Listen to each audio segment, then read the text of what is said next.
As explicações. Uma boa noite para você. Vamos agora conversar com o representante da oposição, o deputado Edmilson Rodrigues, do PSOL. O partido dele ponderou diversos pontos aqui nessa votação em plenário sobre esses pontos que o relator agora defendeu sobre a medida provisória. Deputado Edmilson Rodrigues, boa noite. Boa noite. A votação dessa MP aqui em plenário foi até expressiva, né? O resultado pela aprovação dela. A bancada ruralista deu a maior parte dos votos para a aprovação. Há também benefícios para os agricultores familiares, os pequenos produtores rurais nessas mudanças que essa medida provisória faz para o acesso ao financiamento? Olha, a bancada ruralista criou esse discurso ilusório de que essa medida provisória, ela pretendia defender os interesses dos pequenos produtores, dos agricultores familiares.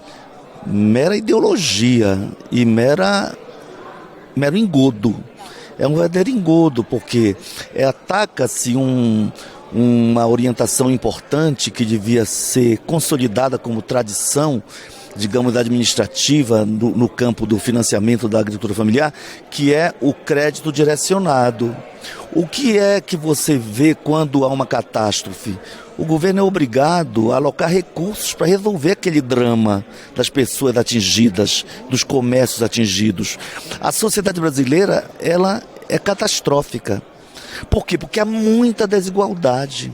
Para você ter uma ideia, a agricultura familiar, que produz hoje mais de 50% do alimento consumido no Brasil, e hoje o arroz orgânico, os acampamentos do MST já são responsáveis pela maior produção, inclusive para exportação para fora do país. Isso é um orgulho para o trabalhador rural. Apesar de toda a importância, a agricultura familiar hoje, que tem milhões de famílias, tem apenas 24% das terras, enquanto que o agronegócio tem 76% das terras e produz menos da metade. E a gente vê muita propaganda na TV, o agro é pop, não tem nada de popular. Produz soja com crédito subsidiado, ou seja, o povo brasileiro paga sem saber muitas vezes. Para quê? Para exportar, para garantir a alimentação, não é nem para o chinês ou para o norte-americano.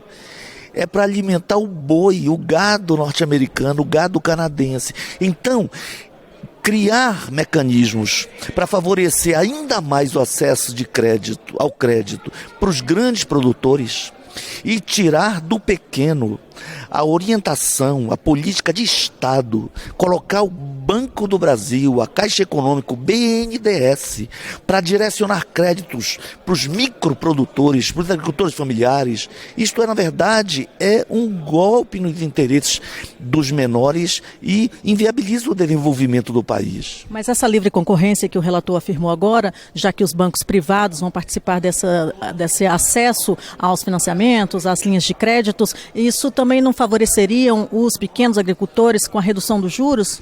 Pois é, essa é outra mentira. Parece que nós vivemos no mundo das fake news, né? Eu acreditei em Papai Noel até os meus 6, 7 anos, mesmo sendo uma família muito pobre. Os presentes que ele me trazia eram sempre muito simplesinhos, mas era uma família amorosa. Eu não acredito mais há muito tempo, já tenho 62. E o povo brasileiro não acredita nessa empáfia e nessa falácia, na verdade. Por quê? Dizer que vai abrir a concorrência significa dar aos bancos que já têm muito lucro, muito. O Brasil tem 3 bancos privados que detém cerca de 60, 50 e poucos % do lucro recebido pelos bancos brasileiros. Quando se fala em Estados Unidos, que muitos dão exemplo como um país capitalista, democrático, você fala em milhares de bancos. É até difícil de acreditar. Mas 3.000 e tantos bancos, porte médio, grande. Aqui não. 5 bancos, incluindo o Banco do Brasil e a Caixa, dominam quase 90% dos lucros. Mas é importante fortalecer a Caixa, porque ela administra o FGTS, os recursos do trabalhador.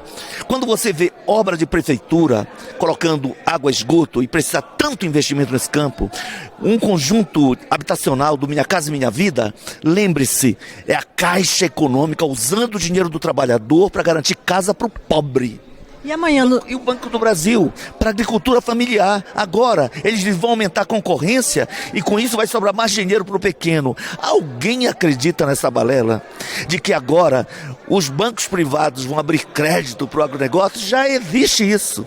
O que o governo está fazendo é dando mais benefícios. Quem vai pagar esses benefícios? Redução de juros e outros privilégios para os bancos privados.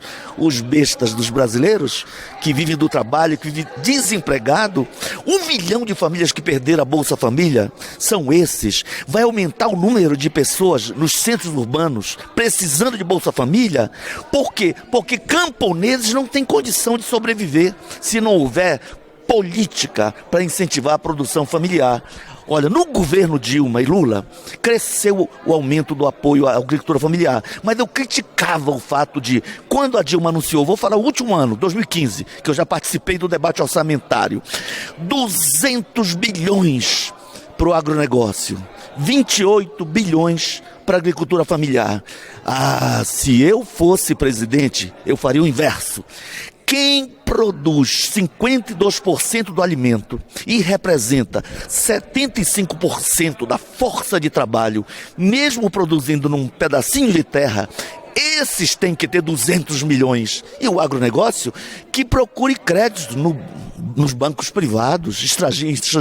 Agora, sem desviar recursos de um país que precisa tanto de dinheiro para investir em saúde, educação, geração de emprego, para os que verdadeiramente precisam.